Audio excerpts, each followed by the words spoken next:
to me. Yeah.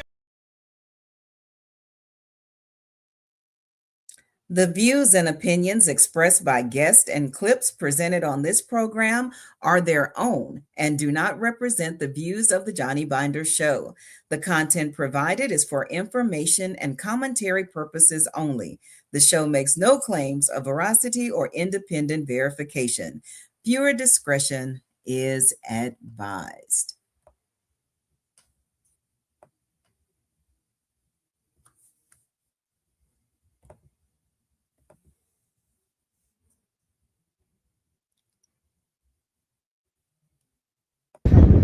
They Emma killed my son. They shot him in the back of the head. And while they had his hand tied behind, while they were holding both his hands, they shot him in his head. And that's only two of the shots.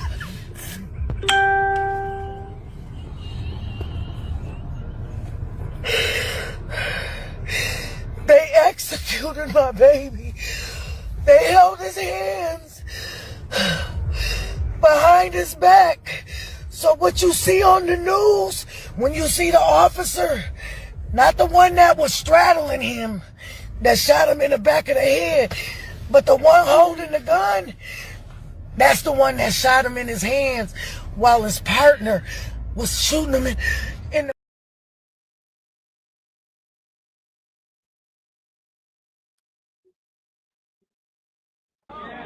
We declare our right on this earth to be a man, to be a human being, to be respected as a human being by any means necessary.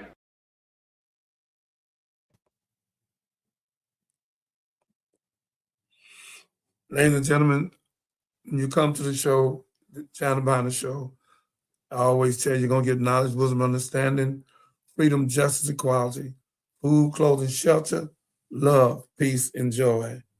I'm a little upset tonight. It started in Detroit when I was in Detroit. It started in Detroit while I was in Detroit. And it's just ugly that all the people that's losing their life, someone that's an officer would say to themselves in the morning, when I get up, I'm going to try to do everything I can not to hurt anyone, but give justice to the people. And then if it's somebody that's chaotic or somebody that's creating a problem, then yes, it would be a problem. But just to put something in the back of somebody's head, a bullet, that's crazy. And the man had I didn't hear nothing about no weapon.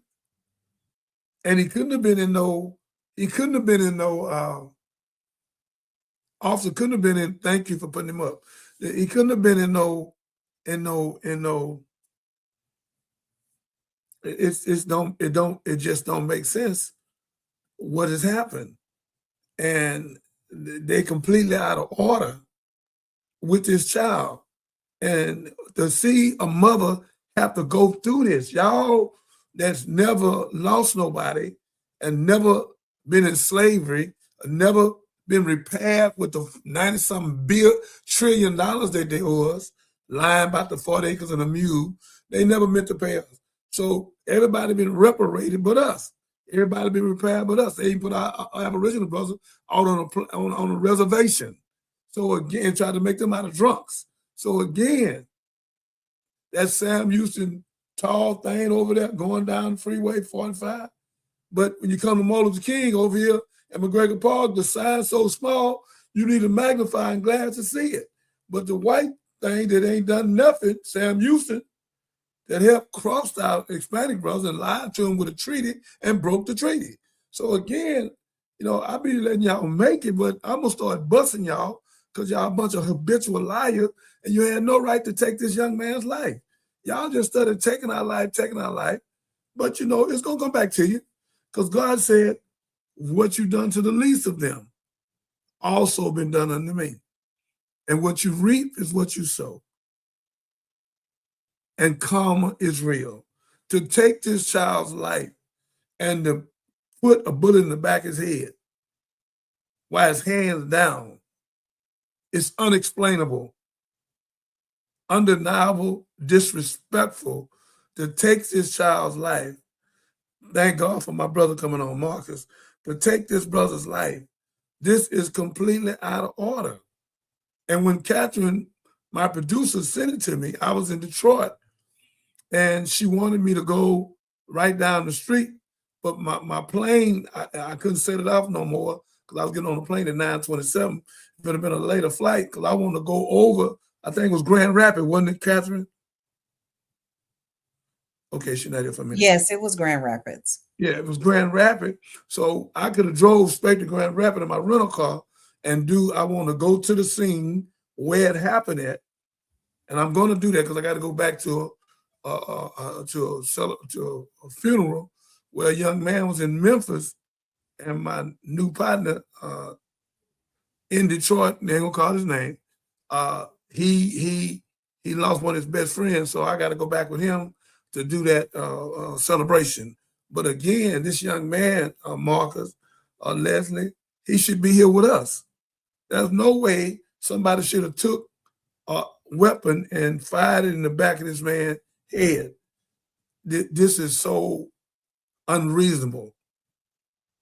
This is undeniable injustice. In every perspective you can put it in, is disrespectful. Catherine, thank you. Always, if I miss something, because I can't catch it all, always send me whatever I need to see, because as this show get big and big, and it will be one of the biggest shows in America, we want to show truth. We want to show solution. We want to give people what they need to be able to breathe at night, understand that God is still here with us. And this mother, no one feels her pain.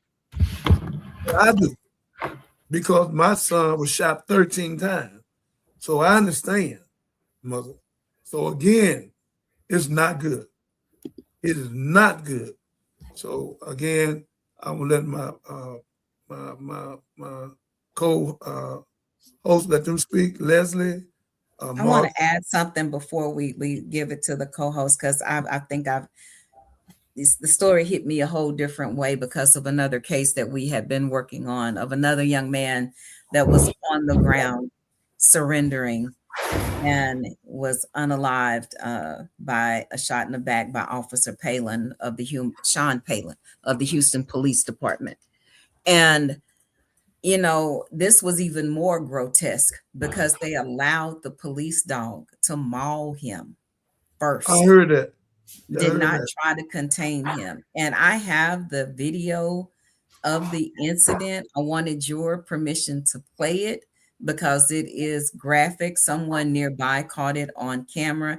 And I didn't want to sensationalize the story, but in her pleas, the mother asked us to share the story, because she knew that the officers were going to try to put out a different commentary on what happened at the scene. So she did ask for anybody that came across the story to please share it. So with that, I don't mind playing it, but it is a warning. It's very disturbing. It's very disturbing. Well, ain't no sense us holding back, because Emmett Till mother in 1955, when they brutalized his face illegally, and the woman come back and lied and say he never whistled, even though if he whistled, that wasn't nothing. It should have been a slap on the wrist. I mean, come on, y'all. You gonna brutalize him and take his life, a child? But anyhow, yeah, let's show it so the world can see it. Let's do it. Okay, here we go, y'all. Dude, what the fuck? How you do my nephew like that? Okay, that's right. Not resisting. He never resisted. 3, 2, 1, play.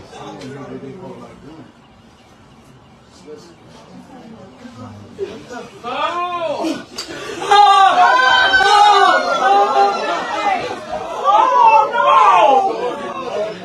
if there's millions raised for him. Let's see if there's performative dance done for him. Let's see if there is protest in the street for him. Shot in the back of the head, arms behind his back, and they're straddling him. This is the reality for black people in the United States every single day. This is why I always talk about any interaction with law enforcement could be the last thing we do on earth.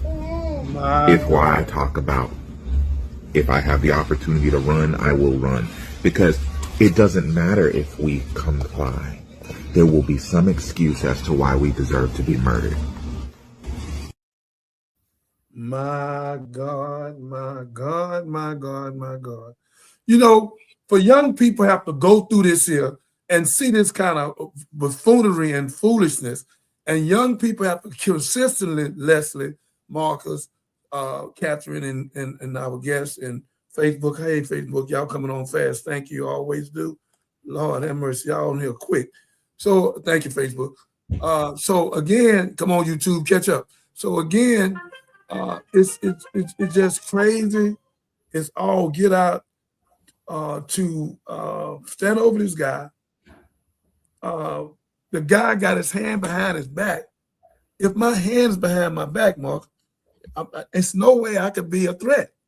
And me and Catherine, we know about this because we got a case where Tony Underwood was on the ground right down the street in Sunnyside, on the ground, and they fire a bullet in his back. He stayed in jail. I mean, staying in the hospital 79 days, Marcus, and then they wouldn't even let the mother see him for 34, Catherine, 34, and then sent a little tape out. No, they didn't. Oh no, Zoom. He almost went up under 4 or 5 times and checked out and flatlined, and they sent a little video out and put on video and told just look at him in the bed. Can't touch him, can't hold his hand, a mother can't go see a child that's been shot in the back. We had been told, they told the mother, if she walked in the hospital and go up there on that floor, they're going to arrest her. I started going to do it. As I think about it, I should have did it. I should have put on some clothes, took about 5 people up there. Come on, who want to go to jail? Let's go. And went up there and let them arrest us so it could hit the national TV. So these people are so disrespectful. Like the young man just said, he said, if they come toward me, I'm going to run. Look how young people thinking, man. Because they said, you're damn if you do, you're damn if you don't. So our young people are impressionable. And now they see all this buffoonery and foolishness going on. And I flew and been gone in Detroit, and I'm looking at it in Detroit. And Canada, I didn't know I could drive right through the border to Canada. The next time I go, I'm going to do it. So again, I'm saying to y'all, and I seen so much snow, I don't know what was going on. I ain't never shoveled no snow till the other day off the window. So again, all I want to say to y'all, it is our time for justice. You say skipping the State of the Union, here's the truth of the Union. That's right. So again, we have to stop it now. We can't keep talking about keep hope alive or we should overcome. We have to stop these rotten, low-down animals. There's 30% of the police force across the country. That's Ku Klux Klan, skinheads, Pride Boys, and whatever else he just let out. You got 50, 60, 70% of police that's good. But the good police officer is going to have a way to report the bad one where they can drop it in the box where it won't be no retaliation. That's what's going to happen, y'all, because it's too many of these stories. And then let the dog just, the man on the ground, and let the dog just eat him up. So we back in slavery again. Because the word emancipation, proclamation in Hebrew and Greek means free from the hand, never free from the mind. We still slavery. We still hurting one another. Assassination, in Chicago, in LA, in Houston, in New Orleans. We still hurting one another. I'm never going to swing at Marcus. Never. Marcus get mad at me tonight or tomorrow. I'm going to look at him and love you, bro. Hug. I'm going to walk off. I'm not finna fight him. Man, I'm gone. Whatever you say, you right. You right, brother. Get him out. Brother, I'm getting in the car. I ain't coming back. I'm leaving. Boom. We too easy to trigger because we still got baggage on us. So what the police did was completely out of order, but what we do is out of order. Now that mother's suffering for the rest of her life. She'll never be healed. Never. Not the way, put a dog on her son and then shoot him in the back of the head. You can have it, Captain. Let Marcus, you look heavy over there. I mean, you know, this is one of those. This is why Black Lives Matter was created.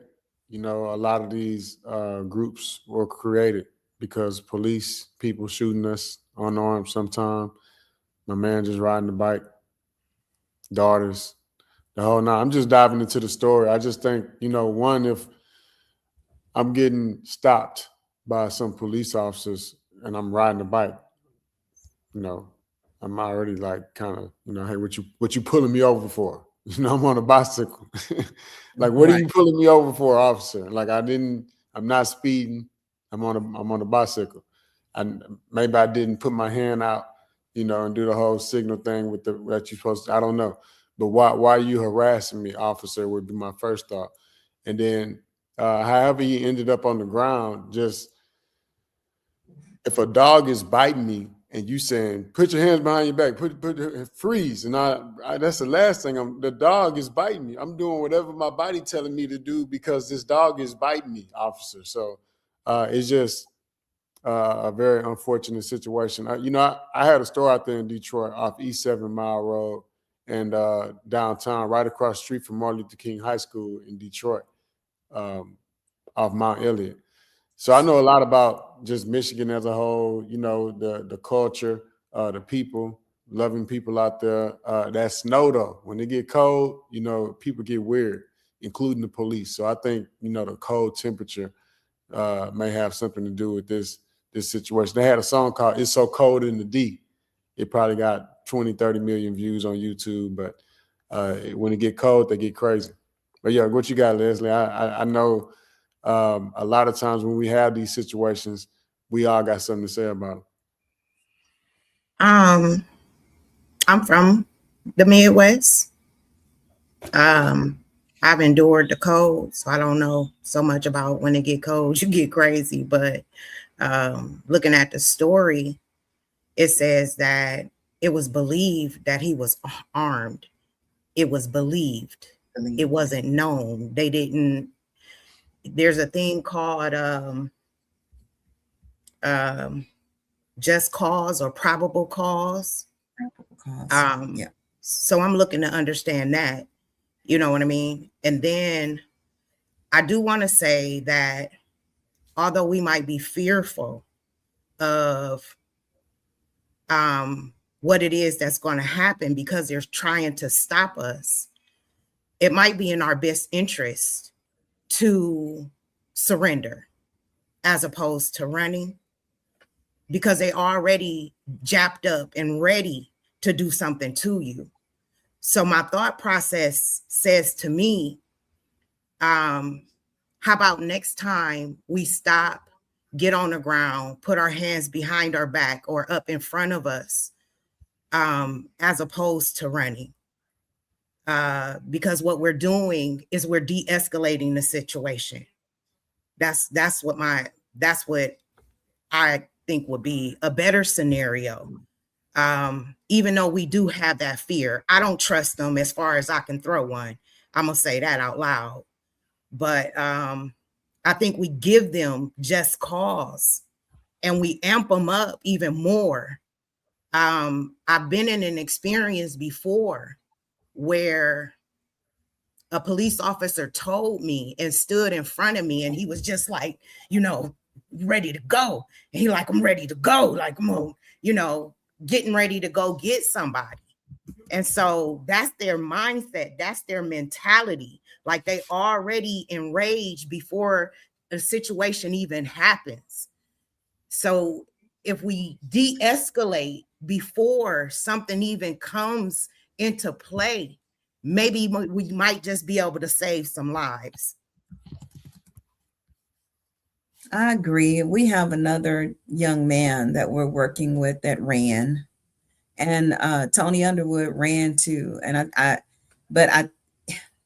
so much happened to them, each of those young men, to both Eric Meshack and Tony Underwood, that prior to them running, their adrenaline was already pumping. They were already deathly afraid.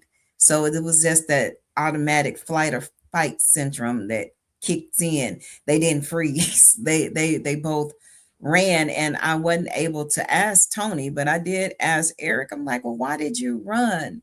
And he said he didn't know. And just for people that don't know, Eric Meshack was a young man that was he was beaten severely by two police departments. So Houston picked him up, and and during the arrest, of course, they maced him. He was handcuffed. They beat him up real good. They put him in the back of the car. And then a police officer from another department came, from another city, I want to say Fort Bend County, came, recognized him and said, I told you I was going to get you, allegedly, pulled him out of the car. He was sitting on the curb and beat him again, beat him to the point to where his lungs collapsed. They fractured all the orbital bones in his face. And his mother, parents couldn't find him either. So this is in Houston. It happens all the time. So when we were talking to Minister and we were talking about a title for the show, like Skipping the Union, here's the truth about the union. And this is the truth of the union. This is the America that we live in. You know, it's crazy too, Kat. We, you know, we didn't really hone in on the dog. I guess maybe like where the dog bit Daquan, but his mom went to go see him at the morgue, and I'm the morgue guy. You know, when anybody in my immediate family pass away, I'm always the guy going to see the body, going to take care of the funeral, you know, make the payments, those type of things. And so when my cousin passed away, actually got murdered in prison on August 26th of last year, 2025. He got stabbed by his cellmate. I took my aunt to go see him, and you know, his cellmate ended up stabbing him like from the neck up and all in his face and stuff. And so we didn't know what to expect when we went to go see his body. And just reading this story on Daquan and how his mom went to go see his body after the fact. One, he got shot in the head like 3-4 times, and then the dog actually mauled his neck. You know, and so that was something that she said. She was saying that that's something that no parent should ever see. And so because I just recently saw that and saw how my aunt broke down after seeing my cousin in the same or similar situation, I can only imagine what she was going through. So I wanted to kind of highlight that part too, man. Like, so yeah, I'm praying for them. Mother, what's her name? Do you know the mother's name, Catherine? No, I don't. I'm gonna have to do some research so I can try to find out who she is. It's Angelica Johnson. Angelica Johnson. Yeah, Thank you. I'm so glad I got some smart people on there. Thank you for all of y'all. Miss, say her name again. Angelica Johnson. Angelica Johnson. This is Dr. Jeremiah, Marcus Biles, Leslie, and Catherine. We want to say to you, we love you, number one. And we don't feel your pain, because I had nobody, even though my son got shot 13 times, but a dog didn't maul him.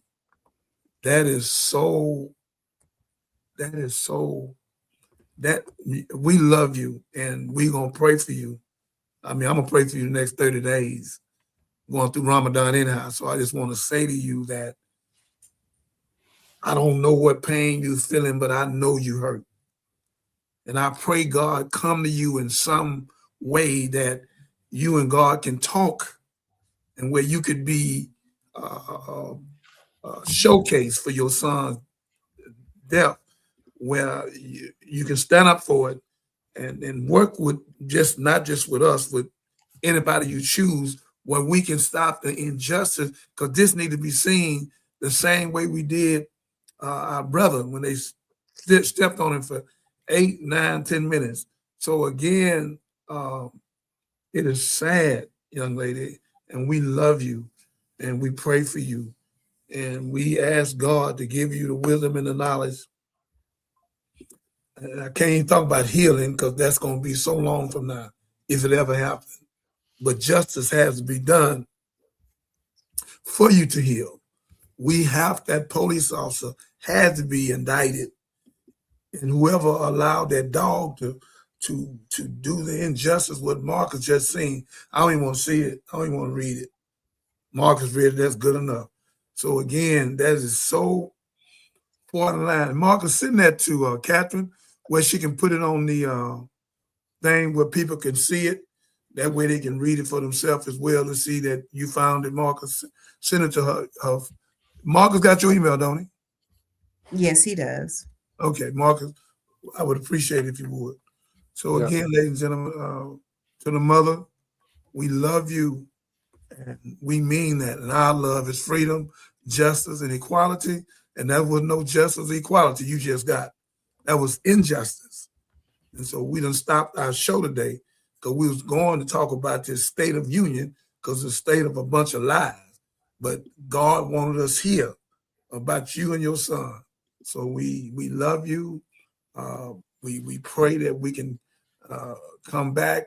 If I know when y'all having the celebration, I will come back myself. So Catherine got the number on here somewhere. You can call us live so we can do whatever we can do to help you with what you're going through. And I know it's a lot.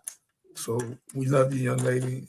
And each one of us carrying a heavy heart tonight, not just for the back of his head, but what Marcus read about the dog touching your son's neck. And I can't say what I want to say, because if I did, I'd be indicted in less than an hour. So I'm gonna leave my gangster out of this tonight and try to keep my spiritual.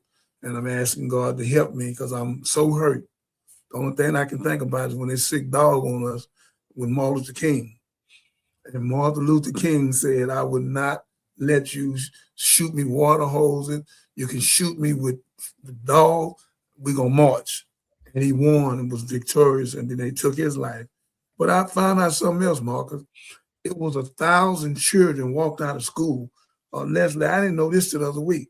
1,000 children walked out of school, and Bull Connor locked up 980 of them. Only 20 didn't get locked up. Guess what happened, y'all? The next day, another 1,000 left school.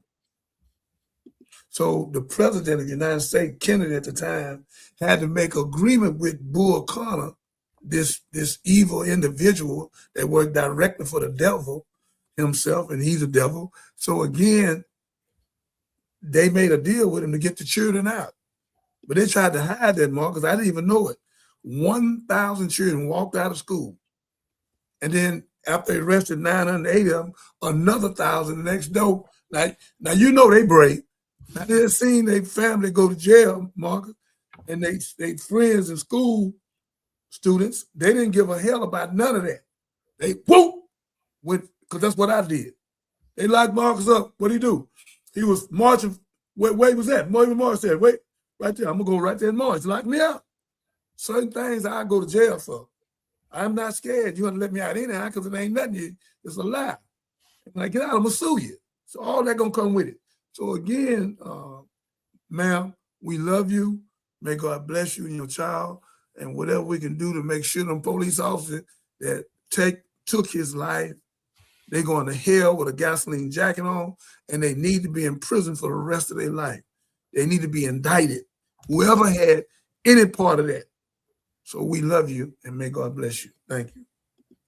I had the phone number up to contact the DA to call the office for those of us who want to apply pressure, just to inquire about, what they're doing about the case.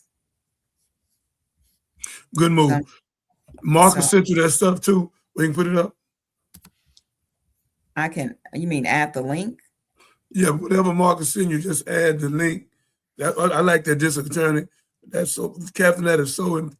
See, that's what I like about our show. Our show is very informative, Leslie, because we really trying to help people. We ain't on here gossiping and fighting and hitting each other and sleep each other's wives and girlfriends and all the crazy stuff, man. Wild and I'd slap somebody with a pie. Man, stop. Oh, buffoonery, man. We study losing our life each and every day, and our women and children starving to death, ain't able to eat a full meal, man.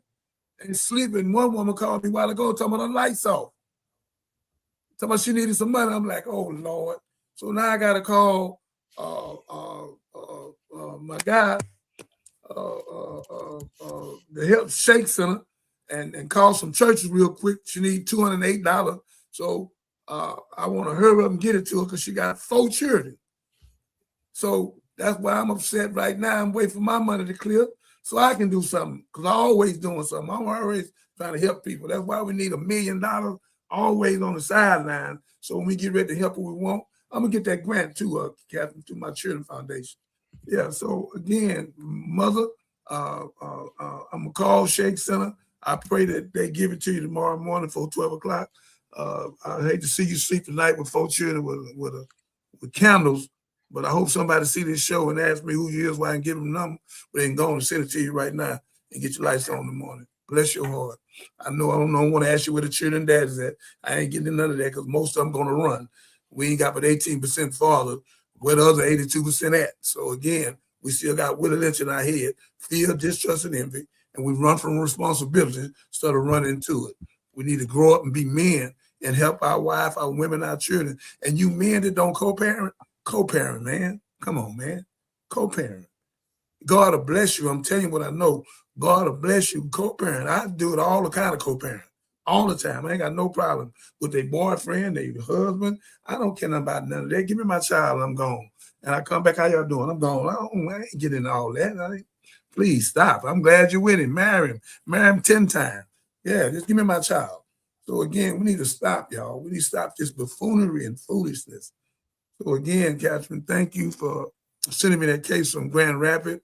I see Marcus know a little bit about Grand Rapids. I know a little bit about Flint. I know a little bit about Detroit. Then I gave a show in one of the poorest parts of Detroit. The college campus on there, Marcus. I can't call it right now. It's the poorest. It's the poorest county in Detroit. When I hear it, I know it. I can't even say it. I gave a show there, Love the Hurt Away. And I gave a lot of tickets away. I gave her about $10,000 of tickets away. I just let them came in free. If they had the money, I just gave them the ticket at the radio station. Gave them to them. I almost called the name of it. It's the poorest city there, Marcus. Out there in Detroit, I mean, yeah. I wouldn't consider Detroit like a poor city.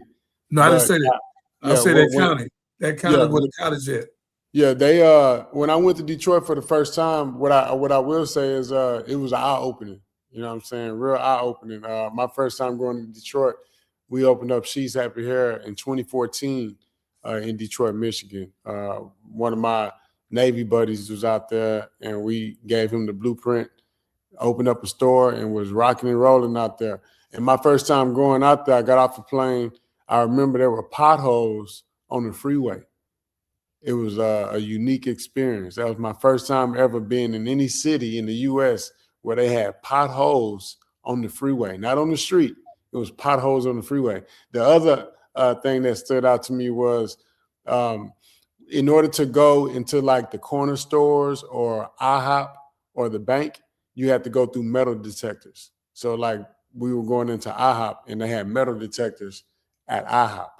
I thought that was, You know what I'm saying? And then I remember I went to a corner store, like a gas station downtown. It was On February 23rd, 1868, a child was born who would predict the problem of our entire century. And he was right. Even though it was 5 p.m. and the sun was still out, he was taking orders from the window. So at night when it's late and they close the door and you can only take, cash money from the little door or the little window. Yeah. It was doing that in the daytime in Detroit. I was like, oh, okay, it's crazy out here. It's gangster. It's something. And so I got introduced to the city just from that alone. And so what I recognized was General Motors was there and Chrysler and all those plants, but they were laying a lot of people off. And those mom and pop spots was all the restaurants and the economy that was left there, like the major brands, the McDonald's, the Chase banks. It wasn't a lot of banks out there. It wasn't a lot of restaurants. A lot of the food chains, the national food chains, the national chains as a whole, they left. And so when they left, because remember the jobs left Detroit. When the jobs left, the people stayed, but the money left and went overseas or wherever it went. So, but it's banging now. Dan Gilbert came in from Cleveland, the Cavaliers. He came in and they rebuilt Detroit to what it is now. But in New England, 2014.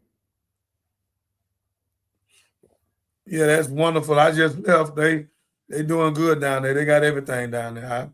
They took a lot of the real estate, over 300-some thousand houses. They ran the taxes up, and so the people couldn't pay the taxes where they could take their property. It was a cold con game, and now the taxes done come down.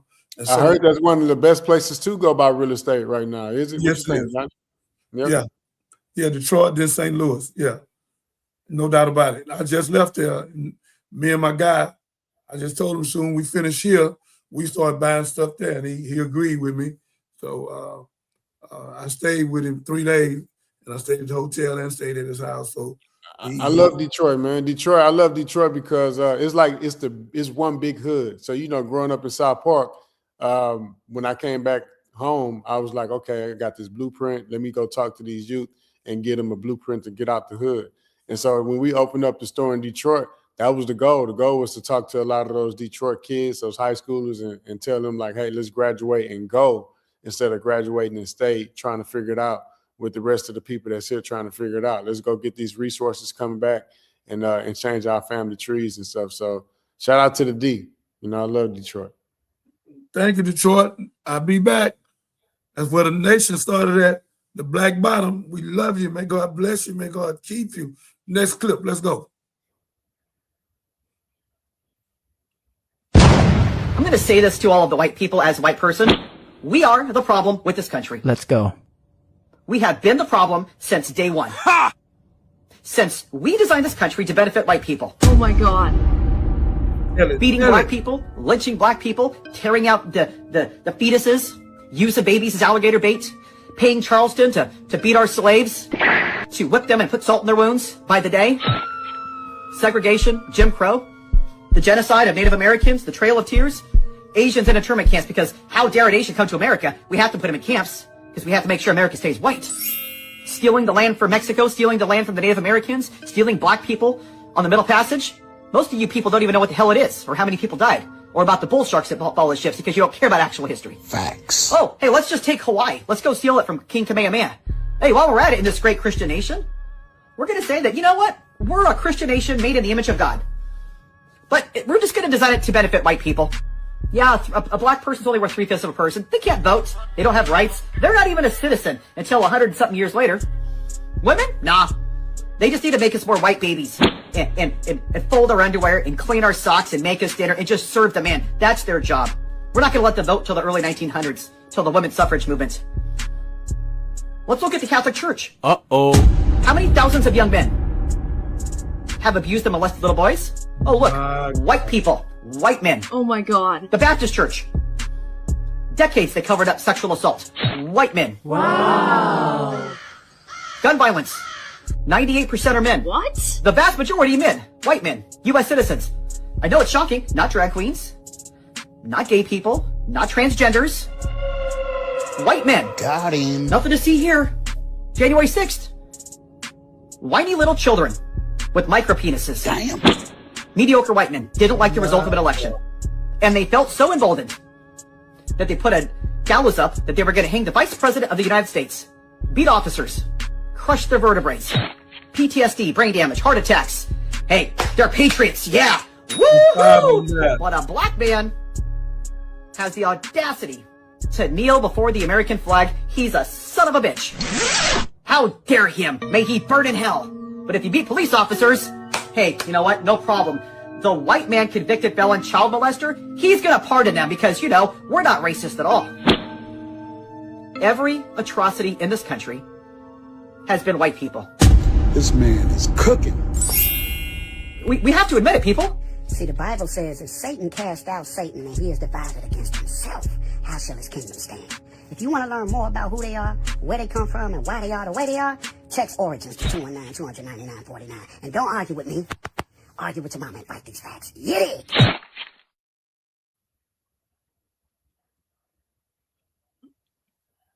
Catherine, that was wonderful. You're doing better and better. You are a great producer. God is going to bless you. God is going to bless you. And I'm very serious now. I'm not playing with you. God is going to bless you with millions, not just for you to have a car and a home, take care of your mother and your daughter. It's for you to keep producing and save millions of people's lives. And when you do that, people need to see that, because we don't have to even say it, Marcus. That's why I ain't finna say nothing he said. Everything he said is the truth. I know for a fact, I'm a black historian. Everything he said is the truth.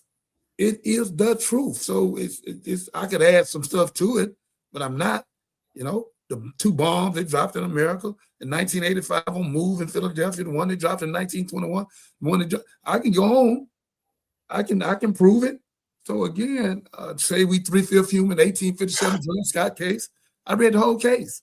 So if you're 3/5 human, you're not even alive. They come from us. So if we're not alive, then who are they? They come from us. We didn't come from them. We dominant. They're recessive. We have melon. They don't. They've been on this earth 6,000 years. We've been here for millions of years. In Berkeley, California, you can go there now. They got the wrong name. Lucy, 2 million old. And the one from Ethiopia is 6 million years old. So again, everything comes from us. Let us make man our image and likeness. We made them in our image and our likeness. Come on, pastors. Try it. That's on my number, 281-896-8215. Please come. Please come. And come on here. Or I'll come to your show, come to your church, wherever you want. I'm tired of these lies. The whole world come from the black woman. She's the mother of earth. She's not a B. She's not an H. She's not a one-night stand. She ain't no prostitute. She may act that, but that ain't what she is. And for that mother to suffer tonight like she's suffering is unconstitutional. It's disrespectful. And God, I'm asking you to give us this show the power to help get these rotten, rotten, low-down, animalistic police officers, systemic racism, in prison. Not no 20 years. They need life. That's what they need. It's too much of this going on. It's too much disrespect. And what that man just said is absolutely the truth. May God bless you. Thank you again, Catherine.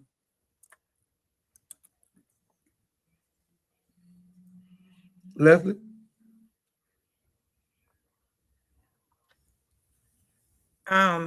Real briefly, Detroit was one of the most major cities that had redlining.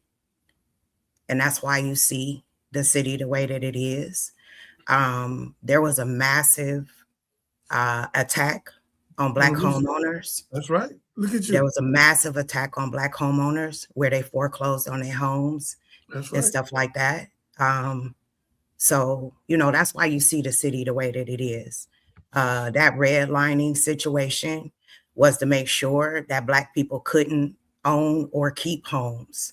There was a thing called the Homeowners Loan Corporation that started in 1968.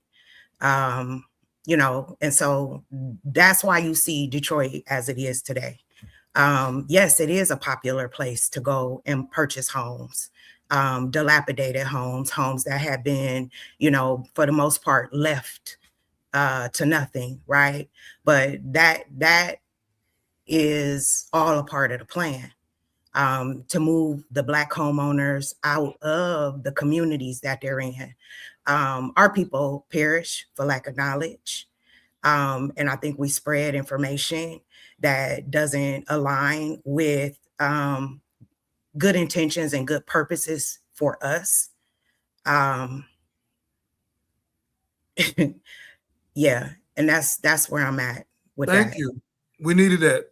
Yeah, I know I'm that not to be a fact. right. That That's a is a fact. fact. That is a fact. Yeah. So what we should be, you know, preaching and teaching is how it is that we can bring us back to a place where, you know, community and abundance goes through our people, and we don't think about that. And I'm gonna leave it at this, and then I'm a part. Something wrong right here, and I can't do it. Y'all have a good night. So 8 Mile, if y'all know anything about Detroit, it was like a division, kind of like what she was saying with the red line. So you remember when Eminem came out with that movie 8 Mile? Eminem, the rapper, Slim Shady. So when you go to 8 Mile, when you pass 8 Mile, that's when it get white. So from like 1 to 8, if I remember right, it was like a lot of black neighborhoods, and then once you get past 8 Mile, it's like a line of demarcation or something where it's just a lot of white homeowners from that line 8 Mile all the way down. So yeah, it's definitely unique. I think you know, maybe the way some people talk about Detroit, our experiences there, and what we see. A lot of times, especially like the local Detroiters, you know, they get offended by the way people talk about Detroit. You know, there's like Detroit versus everybody. They came out with the shirts where it's like Detroit versus everybody because they felt like they were isolated and nobody cared. Because out of all the cities in the US, Detroit was one of those cities that lacked a lot of everything. And so people used to say that it was like a third world country. But of course, you know, once I went, I saw why the people were saying what they were saying and the situations that they were in and the politics behind it and, you know, the government, the economics. It's a lot. There's no one person has Detroit where it was. But again, now Detroit is back. Detroit is number one right now in the NBA. They ranked number one. Shout out to Cade Cunningham. The football team, Lions started winning, started going to the playoffs. The Pistons probably win the championship this year. So again, I know what Detroit used to be like, but you know, that was 2014. It's 2026 now. And whether you in Detroit or Chicago or St. Louis and it's snowing, we still got work to do as a community. So that's really what we want to kind of highlight, kind of stay there. So yeah, that's it. What else we got? I don't know why we hopped off or what else we got on the videos and stuff. So Let me say this real quick so we go to the next one. I love our co-host Leslie. Right now, she's a wonderful lady. She took that emotionally, and I'm gonna call her and let her know that. You were speaking about what you said in 2014. So I already told her I agree with everything she said, but she have to understand it was what you said. It ain't like that now. I went all over freeway in that rental car. I wasn't a pothole nowhere on the freeway. But at that time, what you saying was the truth. And they did play a con game on the black people and took their houses and raised the stuff up. Both of y'all speaking the truth for whatever reason. She don't know how much you love black folks in Detroit, in Chicago, wherever they're at. So again, it's all right. Sometimes things like this got to happen where we can get strong and get wiser. So again, you know, I love her to death. I mean, I love you. So, you know, but everybody can't do what I do. If one night when you said something and I didn't agree with you, you know what I did? I didn't say a word. I just went on to the next subject, kept going. I never even called you and told you because I'm never going to try to sway your opinion. But what I will do, I will call you and me and you will debate or go over it, or I'll show you the facts, or you show me the facts. Then we come back, then we'll be able to say, yeah, woo. But again, I'm going to push you, make you better. And I want you to push me, make me better. I want Leslie to push me, make me better. I want Catherine, Miss Renee, or whoever come on here, make me better. I don't know it all, but I'm going to learn it all. And I don't have no problem with this. So everybody don't have what I have. I've been having this for a while now. It's called humility. Humility is the secret of greatness. And a lot of people never get there because they feel like if they bow down, it's showing a sign of weakness. No, it's not. No, it's not. It's a sign of the most greatest strength in the world. That ain't no strength. Now, if they try to hurt us and do something like that, then yeah, all that's coming and some more. But yeah, all that's gonna come. But again, I'm able now, Marcus, Catherine, to walk away. So God wanted this to happen again, so we could talk about it. So if people see it, they learn how to. If you disagree with something, later on talk about it and see where it's at. Because really, both of y'all spoke the truth. That's what this show. I think a lot of people be forgetting. Like, we online, we're streaming. It's okay to debate. It's okay to disagree. Right. You should be able to disagree and still like somebody afterwards. You know what I'm saying? You don't have to like disagree with a thought or a night or a topic and then be like, "Are we never talking again? I hate you." It shouldn't be like that. Again, we're just commentating. And right. But I'm not gonna keep taking the high road though. You know what I'm saying? At some point, I'm gonna respond and react. You know what I'm saying?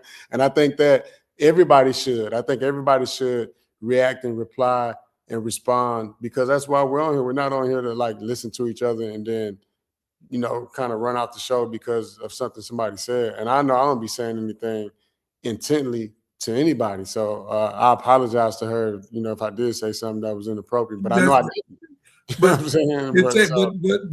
But it take a man to do what you're doing, because most men Catherine got upset with me before on this show. Okay. But I apologize to her on the show, off the show, no matter what. But it didn't change what I said. So again, but if Catherine showed me something that I did wrong, I'm gonna come back on the show and say it. I'm gonna say, listen, Jim, I said 1860, it was 1891 or whatever it is. I apologize. I thought it was that, but now I know. See, Johnny, I'm a better learner that way too. Like for me, leave if you or Catherine or Leslie like, hey, Marcus, I don't like the way you was talking about Detroit. I'd rather you say it now instead of jump off the car, and then leave me sitting here still going about life talking the same way, still pissing everybody off. Because if that was a trigger, maybe I'm gonna change my delivery or something. You know what I'm saying? I don't know. Again, I got to know what I did to get better. And so the only way to get better is to talk and communicate. And again, we on this, it's a stream, we online, we should be able to debate. That's what a lot of people do on these streams. We can debate, we can react to the videos. No problem. I would never disrespect anybody though. And I think that's where we can kind of draw the line there. You know what I'm saying? And I never would have pleaded with you, asked you, because I came on your show first. I never would have asked you or been around you or been dealing with you if I even thought you was like that. I know you went and got Miss Jackie. So, and in the water, in the rain, a big old truck. I'm way in Chicago. So ain't nothing nobody can tell me nothing about you. I love Miss Leslie. I love you. And we'll grow up on this and we'll pass it for now. But I'm going to call her with you on here. We off the line. I want to deal with this tonight. I ain't going to let it go. I want her to say whatever she feel. And then I want to let you say what you got to say. And where she can see that it was no harm meant. It was just in 2014. Right now, Detroit is striving. I know. I seen brothers there with money, cars, Rolls Royces, Ben. Everybody got buffs. Everybody got the glasses, man, the buffs. Yeah, they got them. I'm a part of the economy where people, I brought the hair industry to Detroit. We actually had She's Happy here in Detroit. It was thriving, multi-million-dollar store out there. And, I got a chance to get to know the people, the city, the politicians, you know, the educators, the schools. So the D is in me, you know, Detroit, Dallas, Houston, every city that we had a She's Happy Hair or have a She's Happy Hair location, we're in the community and stuff. So the things that I'm talking about are also things that I'm helping to improve too, you know. So I'm not just talking about what's happening in the city. Yeah, and not doing work, you know, she'll get that. She'll get it. I'm gonna call it later on. Get off here. Let's go to the next thing. Come on, Captain. Let's pop it up. Let's go. Okay, well, since we've been talking about the State of the Union, you know, the Union typically is your state of mind. That's where you live. And this is a flashback clip, probably from the Civil Rights era. But I want to get y'all's take on what you think about what this young man says and how you think it applies to the state of mind of the youth today. Come on. I'd like to direct a question to Reverend Mitchell. Do you think that we will be satisfied with the jobs they are giving us? Yes, son, I think so. Simply because we are asking that you be trained on the job, and they start you off with a certain salary starting rates, and you will be promoted up to the maximum of the job. No, I don't believe that. The white man is going to keep you where he got you. You're not going no higher than he wants you to go. And we ain't going to settle for nothing but all the way. And about this violence and non-violence, I'm for violence. Because we have pleaded for the last 400 years. My God. What would you say to a young boy like that? Because this happens to be, coincidentally, the young man in the group that Mr. Meek said you did not speak for. How would you talk to a young boy like that? Well, I would say I would definitely have to use the Bible, Mr. Duncan. No, I don't hear that. Well, this is my only way. I ain't no Uncle Tom. Well, salvation you is can't free, brainwash me. Jesus said, first ye seek the kingdom of heaven and his righteousness, and all of these things will be added. Heaven is on earth, mind you, brother. Where you gonna go when we start our revolution? Whose side are you gonna be on? Are you still gonna be on your knees begging for us jobs? I will, as Mr. Meek said, he wouldn't just die standing on his feet rather than die on his knees. I will die standing up for God, regardless of any circumstance. Okay. Have God ever told you to let this white man rule you like he is? Well, young man, you first must be born again. God is a spirit. No, I ain't born again. I ain't got to be born again. See, I was born in a new generation. Your mother could have brainwashed you, but can't nobody brainwash me. I'm ready. It's gonna take young boys like us to win the revolution. My God. My youngster.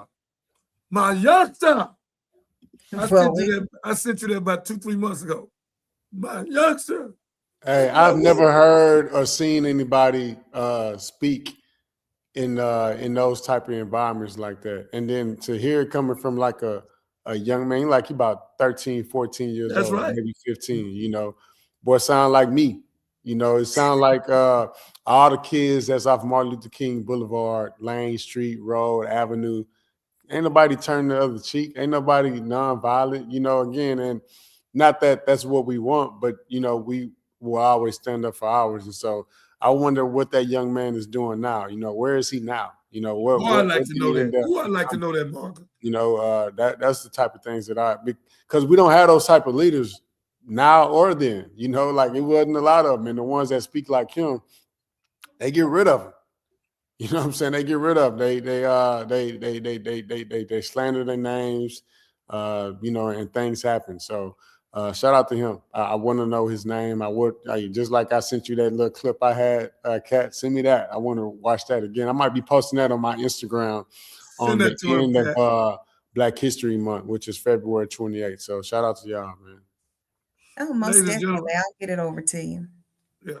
Ladies and gentlemen, we done took enough. We done tried, y'all. We done sit at the counters. Y'all slapped us, beat us up, drug us out. You shot water hose on us. You bull conned us, sick dogs on us. I mean, do y'all actually think we're gonna keep taking this? I mean, y'all been went too far. You just took this boy's life in Grand Rapids. Y'all creating something that you ain't gonna be able to deal with.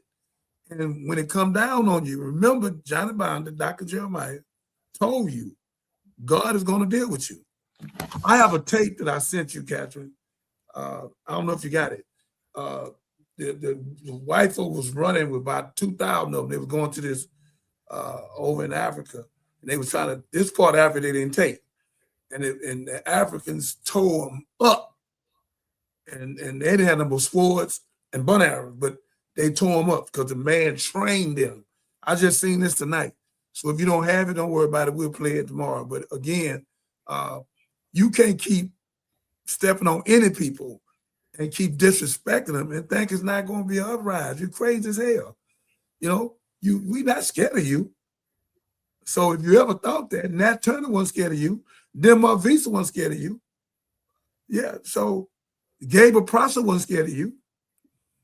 Marcus Garvey up United Nation with 3 ships trying to get us to go back, and you tricked us with some watermelon and chicken, and we didn't go. And some biscuits. So again, we gonna have our own banks, our own credit union, our own finance company. Kirby John did a damn good job over there with billing Corinthian Point 1 and 2 and teaching against Christmas, Easter, and all that buffoonery, and was proven to our people and opened up a finance company. And he got too powerful. Then he was talking about Bush, who had afforded him that and opened money up for him. And then he went with Barack. Then y'all sucked that Chinese boy on him. That was illegal from day one. But like I told Kirby John Caldwell, Pastor Kirby John Caldwell, I love him. And I said national on TV, like I said in church about 4 months ago, that if somebody in your staff, sir, whoever introduced you to that person is informant. That's who it is. Because they should have scaled him. They should have investigated him. If somebody come to me talking about some Chinese bomb, I'm going to dial 911. So again, it's a con game, and you were so powerful, they wanted to stop you from rising up, showing people, black people specifically, how great they could be. And that's the problem we've been having. Every time we got one grow up, Malcolm, Martin, Muhammad Ali, Stokely Carmichael, George Jackson, I don't care what happened. They don't want us to be free. Minister Farrakhan, I can't tell you all the stuff happened to him. I'm not going to say it. But they tried to get him. And some of the F4 I found what, and that's it. I ain't going to tell you what it was. But again, ladies and gentlemen, enough is enough. And the good white folks that marched with us for George Floyd, now marching for Renee Nicole Good, and marching for Alex Petty, we clap for you. We clap for you. You feel now what we feel. You see now what we see. Because what happened to those two, both of them 37 years old, is completely out of order. So the young man spoke. I don't know what's his name, but we're going to put a thing out and try to fan him. I would love to talk to him and bring him on this show. If he got a show, I'll go on this show again, because it's going to happen. Y'all got to stop putting y'all hand on us. You got to stop hurting us. We ain't done nothing to you. We ain't hung y'all on no 1,000 trees. Y'all going to stop, man, because you're going to get it. Just keep it up. You're going to get it. God ain't no punk. And God is going to rise young people up. And you ain't going to be able to deal with them. And China is with us, by the way. And China is the biggest in the world now. And they arsenal is 15 years in the front of ours. So again, Mr. Trump, you and those liars and the lies you told tonight and the way you staged the show and showed one white guy and you're going to give him a medal, and you a cold corn player, man. I watched you for about 12 minutes. You're a cold corn player. Then you stood the hockey people up. You gave one of the guys, I'm going to give him an award. And I watched all them hockey people that with the gold necklace on their neck. But I've never seen one of them speak against police brutality. I've never seen one of them stand up for George Floyd. The lady laying in the bed. I'm shot in her house 31 times, Breonna Taylor. I'm a man walking, running, playing track, and gunned him down. Another one on the bicycle. So I'm just confused. Another choked and he couldn't breathe. And told him, y'all ain't never spoke, but you want to go over there to Trump thing with your little gold around your neck, but you ain't said a damn thing about the injustice of America, but you show up there to help him do what he's doing with that systemic racism, and his name in them filed 1 million times and 38,000 times in 5,000 pages. You ain't said nothing about that. You ain't said nothing about that. But Trump is going to hell with a gasoline jacket on, and God is going to pull him out of there. I know for a fact he's coming out. Mr. Trump, I'm Johnny Binder, Dr. Jeremiah. You would never go to 2027. This is your year. You coming out of there. Them Jeffrey Epstein files, 1 million times you in one, and the other one you 38,000 times. You are a sick individual. And then you lied, and they brought it out that you went over there to the island 8 times. I think you lied. So you never been over there. You been over there one time. I don't know which one you said. But sir, you and them little hockey boys, may God bless you, because y'all don't give a damn about us. So that little stage show you put on tonight, the state of whatever it was, union, it was a state of a bunch of lies. And that's who you are, habitual liar. Your last president, you told almost 40,000 lies. You done beat that out in a year now. You're just a habitual liar. You can't help it, but it's going to come to you. Karma, Mr. Trump. And when you go down, I'll be standing, and I'll watch you and pray on you to God to put your ass in fire, hell, where you belong. All right. Well, I'm going to play this next clip to kind of to back up what you said about the emails. And I have been one of those people that have been off in the files, all in the DOJ files. But I want you people to realize, my fam, and now everybody talking about he gonna release the alien files. That's just to keep you out of the Epstein files. That's all. He wants to distract the influencers and any little independent researchers that are digging off in the DOJ files and now admit that there are aliens and UFOs, and he's trying to release those files. That's right. That's right. To distract you. And if you go back to his presidential campaign, the only reason he agreed to release the JFK files and the MLK files, Martin Luther King Jr. files, was because he knew he was going to have to release the Epstein files. So he was hoping that those other two would distract from the Epstein files being released. That's a fact. But don't drink the Kool-Aid, fam.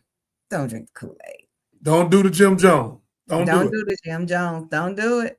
But here we go. Meanwhile, in some more national news for you this morning, the Department of Justice released more than 3 million pages of files related to the Jeffrey Epstein investigation on Friday. The new files mention President Trump hundreds of times, along with former President Bill Clinton, Elon Musk, and more. The Justice Department says the Epstein files were reviewed and redacted.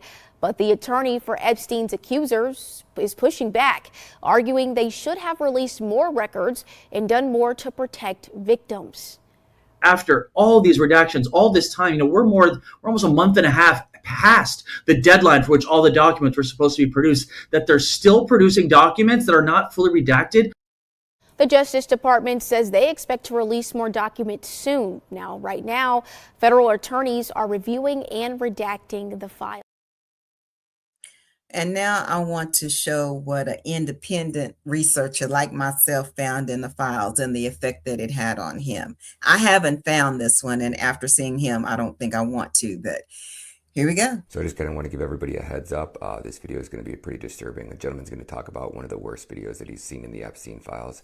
Now I want you to pay attention to the look of this man. This man isn't your average blue-haired leftist. This is about as alpha male as you can get. And this was his reaction. This man has a TikTok following, I think of a couple million followers over on TikTok. He doesn't have a political channel, but he's making videos about the Epstein files because he's so disturbed at what he saw, and then he saw Trump's reaction to the Epstein files. And I think he has the same reaction a lot of Americans are going to have.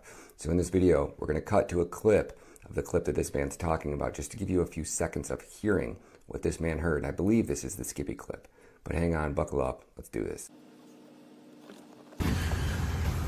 So I accidentally just got the Skippy video. If you don't know what I'm talking about, please, I'm begging you. I'm telling you right now, don't go look it up, okay? This video that you're about to watch just brought a grown man to tears, and it's probably one of the most censored videos on the internet right now, so I'm only going to play a short clip of it just to give you an idea. We're not sure. This is allegedly John Podesta, but we're not positive if this came from the Anthony Weiner laptop or this was part of the Epstein files. But just to give you an idea of the disturbing shit that's on these laptops and in these files, Check this out. You will call me your father. Shut up! You will call me your father. Because I have such a huge following on my Instagram and Facebook. This message is for President Trump. It's not. Earlier today, P.S. Trump, fuck you. I'm gonna say that. Earlier today, you said it's time for us to move on from these Epstein files. The fuck are you talking about? Who's been arrested? Who's been arrested? There are people currently right now, like the Skippy, who is in the government. And if you can watch that video and hear that child and say we need to move on, you are worthless in my eyes until you do something. You're a piece of shit.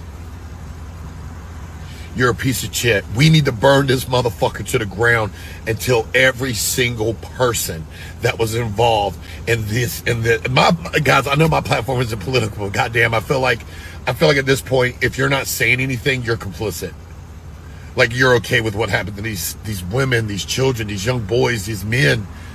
And it was done by the highest powers in government. It was done by the most powerful people that are supposed to protect. Bunny's right, because the video you're watching right here is of one of these victims. This is how they torture their victims. Why? Because it's the blood, it's the adrenalized blood. They need their brain to release that specific of endorphins into the bloodstream. And once it mixes into the bloodstream, it turns into adrenalized blood, which for some reason, we don't understand why, these elite.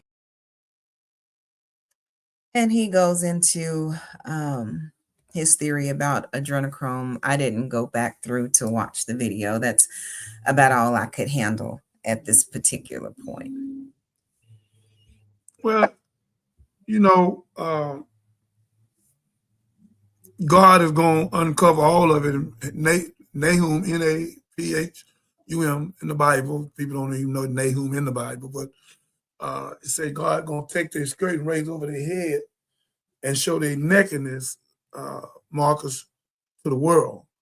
So all that stuff they done, and all that calling for acid, bone acid, where it degenerate the bones, a whole 18-wheeler truck Osteen sent for. It was for that specifically, that the acid was to degenerate a body, bones. So again, it's a lot went on with that. Like the guy said tonight on Minor Touch, it's the biggest child pedophiles on the planet Earth ever that we know of in America. And with mostly people from Congress and big people, past presidents and all. Clinton talking that talk.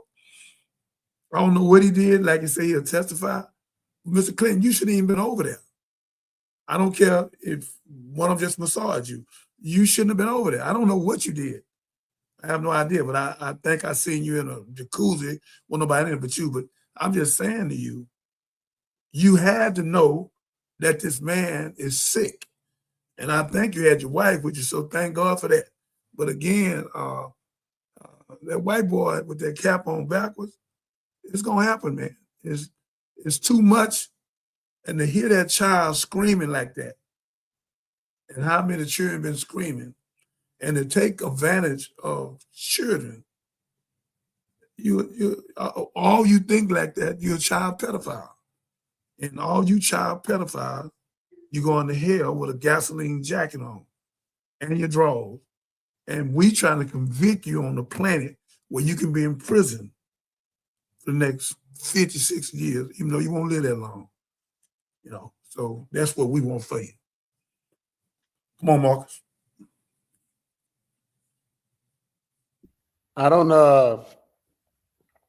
I've seen a lot of these Epstein videos and some of the files. They got like Gmail, and you can go on the U.S. government site and type in Epstein and kind of start diving in if you get some time. And I mean, it's a lot of stuff, a lot of clicks, a whole lot of stuff, a lot of redacted videos, a lot of censored videos. I looked up the word redacted. I'm like, man, you know, I want to, because they redacting everything nowadays. You know what I'm saying? So it means removing or blacking out sensitive information from a document before sharing it. So I would assume that this is a video out of all the videos that I've seen quite a few. I've seen them in the bed with and stuff and running around, but all that's redacted. They got the black boxes all over it and stuff. Why wouldn't this one be redacted? If I need it to was go back. authentic? Right. And Yeah. that's a So good point. That's a good point. I need to go back and look at the timestamp on it because if you recall, it was a bunch that they had released before when they first released them that they had not heavily redacted. Because that's the one the victims were saying, you got my name in here, you have my pictures in here, you got my address in here, and it's all public information. So it was some, as far as victim facing, some of those videos weren't redacted. So again, I put the disclaimer up before we started the show, fam. These may or may not be verified. These are clips taken from other sources. However, you can go to the DOJ website and you can type in some terms on your own because I showed y'all how to do it. I might do it again on tomorrow's show.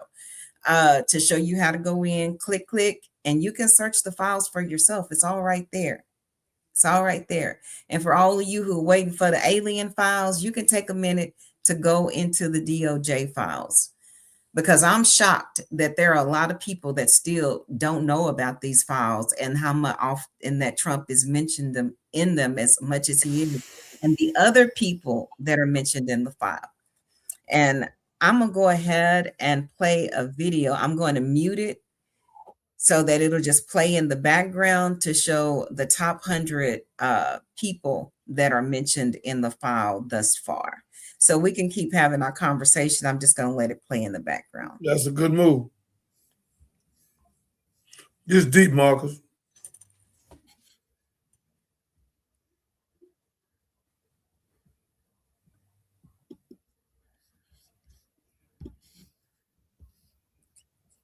So I know we're going to want to read the names, but I just want we can come back tomorrow, fam, and we'll dive deeper into these names. You see, they have the countries of these people up in the upper left-hand corner.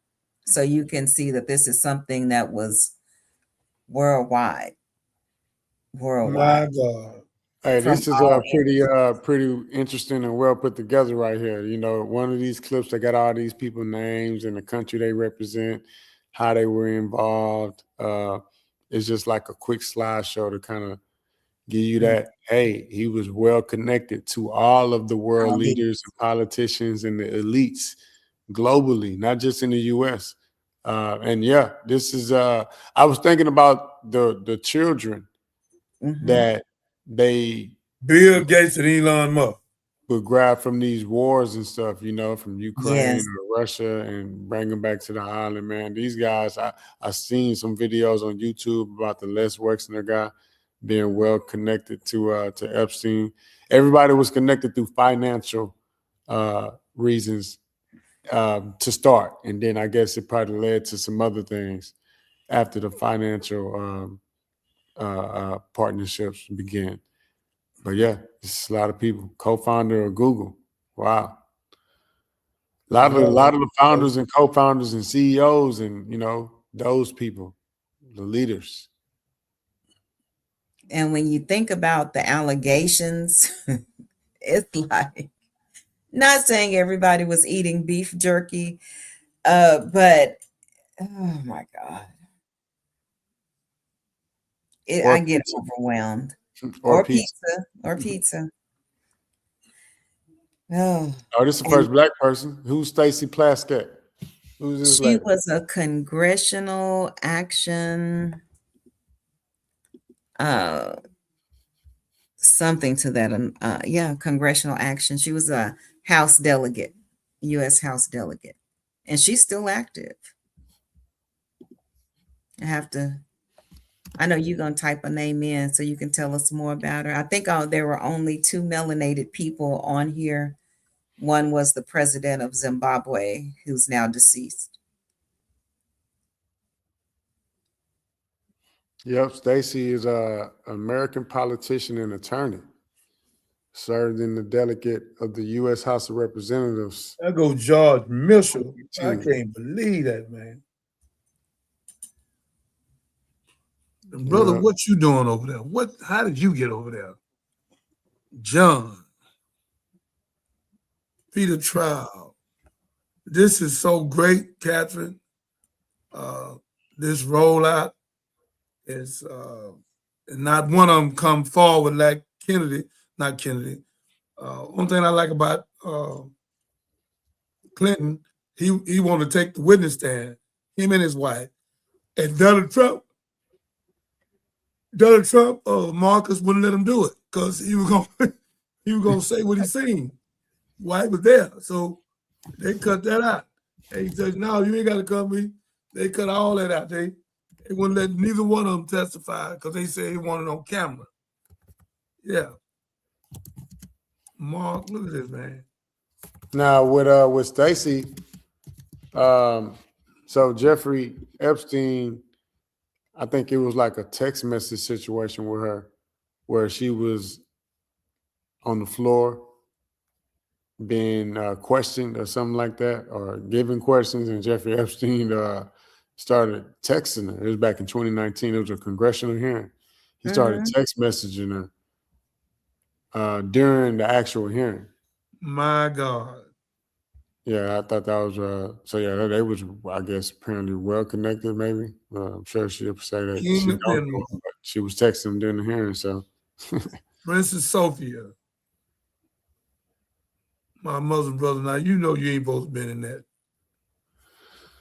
Lon Summers, Secretary of Treasury. My God, Robert F. Kennedy Jr. Now, some of these people, you know, they're not all guilty of something. Yeah, they were just at the island, right? Yeah, they led or involved. That's why they name in it. That's why I can't get the full one up here to show at the bottom. It shows the impact they have, but at the top it shows what they're facing because of their involvement. So we kind of have that to go by. Some minimal impact, like for that Gene Toddet. Yeah. I'm What I like about it, I Mark, want to go through and read and research some of these names and stuff. So shoot me this link too. It's a lot of people in there. Send it to him. Oh, almost definitely. The Rothschilds, send it to me too, Captain. Pogozis. And these last names they stand for something. They run America. You know what I'm saying? Like it's interesting to see where they started, who the granddads are, what they own, and you know what they doing now. Jamie Dimon is a big one. Yeah, you see, it says industry-wide impact for him. Yeah, wide. Tony Blair, I can't believe. And I like to read up on these people too to see how they networked themselves to the top. You know, what connections they made. You'll be you know, you can always learn a lot. I was watching a Netflix documentary, this dude called the Godfather of hip hop or something. I don't know what it's called, but you talking about Mr. Avant? I don't know what his name was. But he started a record label. I forgot the name of the record label. And he signed some white artists versus black artists. And that was one of his tricks of the trade that got him you know, to get through some open doors and stuff. He signed Pink and a couple more artists. Mitt Romney on here. Yeah. But everybody got their claim to fame one way or another, whether it's college or a network or a board seat. It can be anything, a good old boy system. I just like hearing about it. Catherine, that's wonderful. Let's go to the next clip. I don't want to go George Soros. Yeah, David Rockefeller. He's real powerful. Real powerful. I miss the Rockefeller. Yeah, Rockefeller's in there, two of them. Look, we know Mark Zuckerberg. What about Mort Zuckerberg? Oh, Zuckerman. My bad. Zuckerman. Yeah. So we'll pause it right here, fam. Again, I'll drop the link. I keep threatening to do it, but I will drop the link. I might just post the whole video on our Facebook channel. And that way it's easy. That'll be good. Do it. Easy to view. because it's a lot more names. But I just wanted y'all to see, because some of you who have been really following the story, y'all look at that and you'd be like, wow. Like, wow. So this, let's see where we're going. I had it all lined up. So this is a short clip from a recent award show, and it was kind of Hollywood's take on its own industry. They're laughing, but yeah, laughing at the pain. After the release of the Epstein files, this video took on a completely different meaning. It's a pleasure to be here tonight. Good evening, godless sodomites. What are you doing? I'm bringing the truth, John. We're in Hollywood, the belly of the beast. You can't just read the prompter? I'm reading the prompter in here. You can read that pablum. Reality television celebrates the human condition. It warps the minds of our children and weakens the resolve of our allies. We're here to honor achievement in that category. By giving you a golden idol to worship. Kneel before your God, Babylon! Just a little truth bomb from from Hollywood. I was actually doing some research, Minister, and we'll get into that later. I won't drop that on y'all right now. I think what that video is showing us, Kat, is that they can create the golden goose, the gold, whatever. They can create a player. It's a simulated game that's being played, and they can create players and replace players and take out players and all those tear down players. They can do all that. It's a game. It's a dirty game. And with reality TV now, man, anybody can become famous. You got the Bad Girls Club, the Baddies. You got Love and Hip Hop. You got the Heart and Hustle, Houston. You got all type of things. And shout out to them for finding a way. But when he puts it like this, he's like, hey, now we're about to highlight the reality TV stars that they voted for. It kind of shows us like, they just giving us people versus us selecting the people.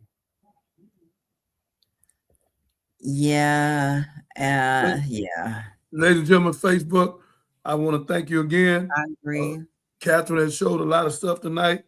Darren, Parnell, I need all of y'all to go over before I do it. I'm call about 20 of y'all names. Can't call all of y'all. I need you to go over and subscribe. Every time you subscribe, you're helping us save a life. Patricia Neely, how you doing? Dr. F, I need you to go. EFF, I need you to go over. The Moore, Dar Purnell, Shine Ford Murray, Dorothy again, Trish McGee, Sylvia Drayton, for Licia, Faye Carter, Nija, Gloria, SPRUILL, Callan Cook, Elwood Jenkins. I need y'all to go over and thank y'all for coming out. Myron Hope, Trey Moore, Pamela Caesar, Lottie Jones, Darlene, Darian Parnell, Texas Miss Cleveland. Look at Teresa Miss Cleveland. Lottie Jones. The rest of y'all, I call some names again. I appreciate y'all. Love you all. And let's go to our next clip. Let's go. Thank you. But I just wanted to say I was watching a movie over the weekend, an old movie, and they were making reference. One of the characters was saying to the other one, it was actually Little Richard talking to James Brown, and he was like, the devil is going to approach you. He said, but he not going to be have no long tail and no horns with no red face. He's like, it's going to be a white man in a nice suit, and he going to come to you and say, so what do you want, James? And he's like, so then what are you going to say? Then the movie cuts to this scene. I don't know if y'all remember the scene, but where they were blindfolding all the little black kids and they had them in a boxing ring and they were making them fight each other and knock each other out. I bring this up, and then the ones that got knocked out, they were taking them and they were putting them on the back of this wagon or in the back of a truck. It was hard to tell because then I had to cut it off because I felt sick because I had been reading the Epstein files and listening to testimony from different survivors and realized that this is a similar experience that they had or allegedly had. What movie was that? Described in Get On Up. It was in Get On Up, and it went by just like that. So we would have missed it back then without even thinking about the implications that that scene really did have. So yeah, you're gonna watch it with a whole nother lens. But we're gonna go ahead and cut to our fave, our hometown fave, Senator Al Green, and he was Representative Al Green, excuse me. And this is after he was escorted out of the State of the Union, and these are his remarks. So this is Representative Al Green from Houston, Texas, y'all, after he was asked to leave. President has depicted a former president and first lady as apes. The behavior has been declared racist by a good many people. But I don't think the president has really received the unacceptable. He seems to think that he can do these dastardly things with impunity. Tonight, I wanted him to have a person confront him and let him know that Black people aren't apes, that Black people are not going to tolerate this kind of behavior. I don't speak for everybody, but I speak for people of goodwill who understand that if you tolerate this kind of behavior, you perpetuate it. Come on. I refuse to tolerate this level of hate that the president is in fact putting into policy. We must take a stand against this level of invidious discrimination. I wanted him to know and I wanted him to see it and hear it up close. But judging from the expression on his face, he got the message. He saw it, he got the message, and I hope that others will let him have a similar message so that he will discontinue this behavior. Now, there are people who believe that I should not take a stand such as this. There are others who have taken stands, and they too have been vilified. Dr. King went to jail for taking a stand. Rosa Parks went to jail for taking a stand. Come on. Sometimes you have to take a stand. Rosa Parks was alone when she was arrested in a racist southern town, but she was there. There are times when it is, on some issues, better to stand alone than not stand at all. I stood alone, but I assure you, I would do it again because he must know that there are people who will take a stand against his insidious behavior. Good. Do you think you're standing alone on Capitol Hill? I believe that there are others who agree with me, but for some reason, they're not ready to do what I do. And I'll not give any reasons to characterize why they choose to do what they do. But I know that there are many who agree with me. I've heard people in private conversations talk about it. And you've talked about it on television. You've seen it yourselves with the various persons who are on these various programs that talk about these kinds of issues, the political programs. So there are other people, but at some point you have to confront him face to face. He needed to see this. He needs to know that there are people who will take a stand against him. That's right. He has become a person who assumes that he is beyond the law. He doesn't recognize the separation of powers. He doesn't recognize due process of the law. He doesn't believe that judges can make rulings that are antithetical to his opinions and be right. He assumes that if he says it, it is right, and that might makes right. And if we allow this to continue, he is shredding the Constitution. He goes to war at will without conferring with the Congress. If we allow this to continue, the Constitution will be meaningless at some point. So we have to take a stand now. What are the consequences for being kicked out 2 years in a row from the State of the Union? I haven't. The consequences were of no consequence to me. You have to take a stand. The consequences of no consequence, in the sense that I would allow the consequences to prevent me from doing what I believe is a righteous thing to do. Dr. King did not allow the consequences to prevent him from going to Birmingham, and he went to jail. Rosa Parks did not allow the consequences to prevent her from taking a seat on the bus. That's where we are now. We are back to a point where people have to take a stand. I'm just a person who has done it. There are many others, I believe, who would. Thank you, everybody. I appreciate it. Thank you, Al. Thank you. Thank you. Congressman, what are you going to do for the rest of the evening? Will you watch Well, I have to. Minister? No, I'm gonna give it to Mark. I'm gonna let him go first. I'll go after him. You can take it, Mark. So if you go look at my Instagram page right now, Marcus Bibles TV, you'll see I actually one of my last photos is with Al Green. I was at the MLK gala that they had in celebration of MLK Day out here in Houston. And when I saw him with that cane back in March 2025, when he was, you can't mandate Medicaid or cut Medicaid or whatever, whatever he was saying with that cane when Trump was in there calling them lunatics and all that. Again, I was like, hey, that's my Congress member.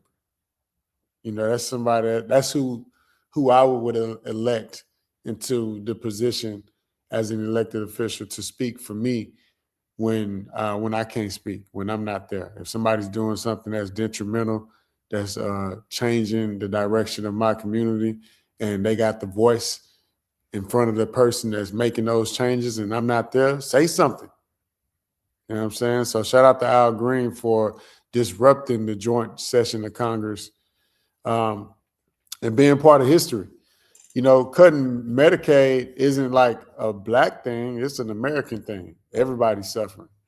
Right. It means that you're not going to get the health, the coverage that you're looking for when you seek medical treatment. So low-income families, seniors in nursing homes, people with disabilities, some veterans, like it's affecting everybody. So when he was raising the cane and speaking, he wasn't speaking for the Black folk. He was speaking for all the folks. So again, shout out to Al Green, man. And I know right now he's running, I believe, against or with Christian Menifee. And, they always put us up against each other. So, shout out to both of those guys, though. But yeah, that's it. That's wonderful, Marcus. Johnny, hold on. One more thing, Johnny. Incivility. That was a word I learned this year or last year because Al Green said that now is a time for incivility. That's what he said. Incivility is a time where it's not a time to be business as usual, to be studious, to do things the right way. It's a time to be abnormal, to be loud, to point things out, to let people know that you got them messed up. You know what I'm saying? That they got you messed up. And so that's what you see Al Green doing right now. So I want to say that too. Sometimes you want to be civil in situations, but then sometimes you got to bring a little incivility in their life, man. So you know what I'm saying? Incivility. There you go, Johnny. That's it. So Marcus, with all that you have accomplished, what is that line of demarcation for you from being civil to being uncivil and considering your family, your business? Am I making sense? Yeah, you are. I've had those thoughts plenty of times, historically, growing up, even now, but it's always a time to be civil. That's always the first choice, the first option. Nonviolent, all those different things. But then there's always a time to be incivil as well. And when I was growing up, I was always thinking like, man, I never saw one of my homeboys get beat up because I would always be there to protect and serve my homeboys growing up. So when I joined the military, that was always the energy too. And so now that I'm an adult with kids, being civil would be, your son having a situation at the park and you not wilding out because, y'all at the park. So you're going to act civil in the situation. But someone trying to take something from you, in my situation, like a business, that's the time for incivility. After the courts don't, make the decisions that you want them to make. After you've been to the police and you've tried to get them to enforce things. After you've talked to lawyers and nothing's happened. After you talk to your business partners and nothing's changing. That's when it's time to get in civil. You know what I'm saying? That's when it's time to force change, make change, and not wait on the change. Because sometimes you have to do what you know needs to be done versus wait on somebody to do it for you. So that's when I think it's time to be incivil. And then I think about Black Lives Matter. Go back to that, right? Anytime you think about a time to crash out for the people, you got to think about, the people crashing out for themselves. I remember, during those moments, George Floyd, some of those heated moments, you see the family right there at the front line, then it's easy for you to be right there with them. But if the family is not right there on the front line, if the dad isn't like, where the police officer at that did this to my unarmed baby, then, you're not going to be right there screaming and shouting louder than them.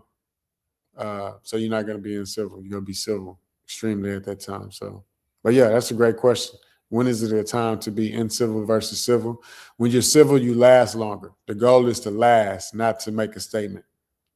So that's what I learned from just seeing all these leaders. A lot of leaders, not a lot, but some would die for this shit. And, Right. That's what you want. You want people around you that would take it there with you. Because if you're willing to go there, you want people that will go there as well. But that's not always the case. Sometimes you're better serving the people, your family, the community, being here versus crashing out, being a martyr, so to speak.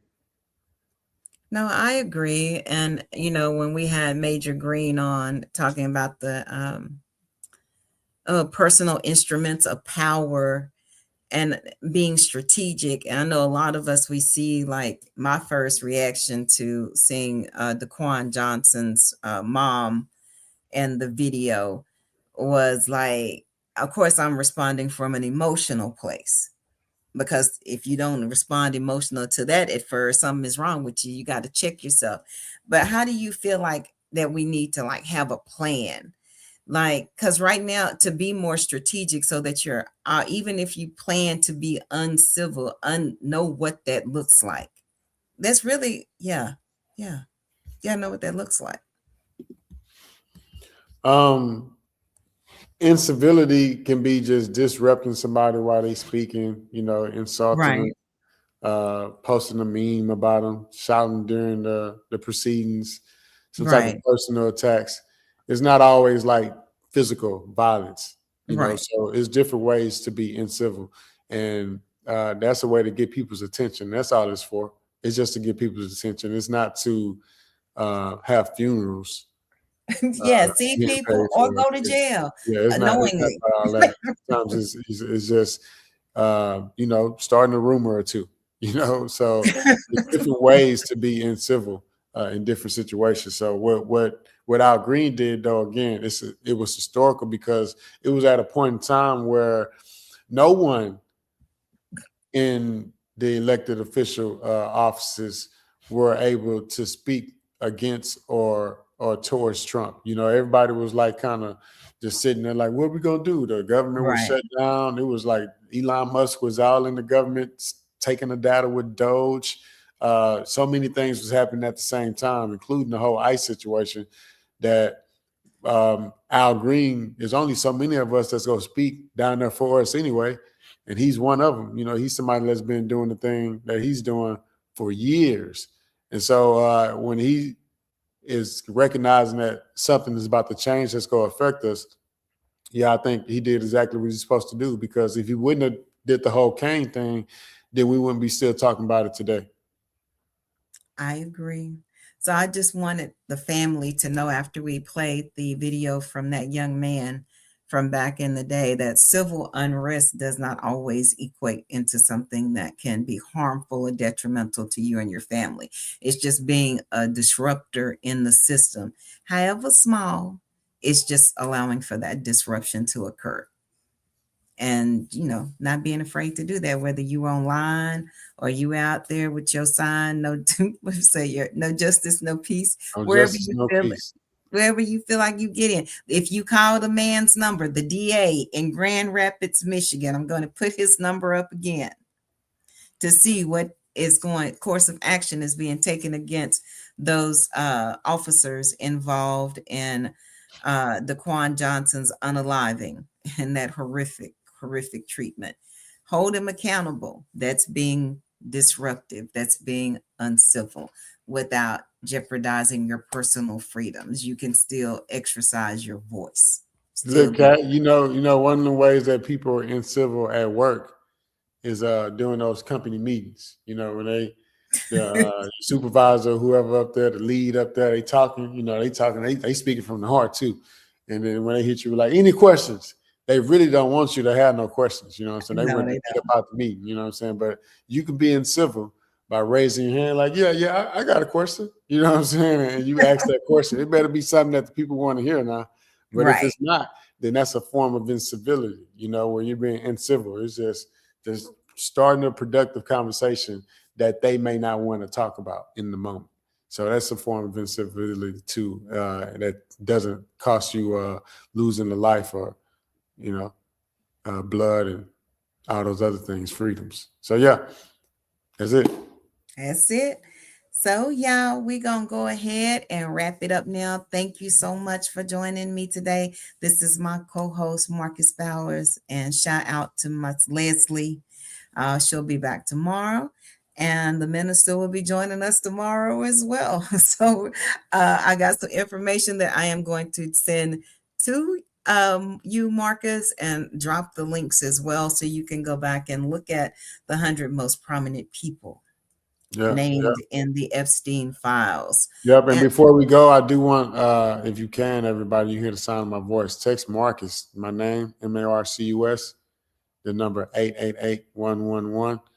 We got a virtual masterclass that I'm doing that we do the last Saturday of each and every month. And with it being Black History Month, come learn something with us. It's February 28th, last day of Black History Month.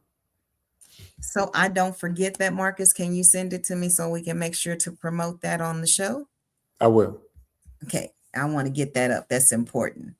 Yeah. All right, y'all. Well, thank y'all for taking the time to join us today. We appreciate it. Man, be good, be blessed, be disruptive in a positive way. Love y'all. See y'all tomorrow.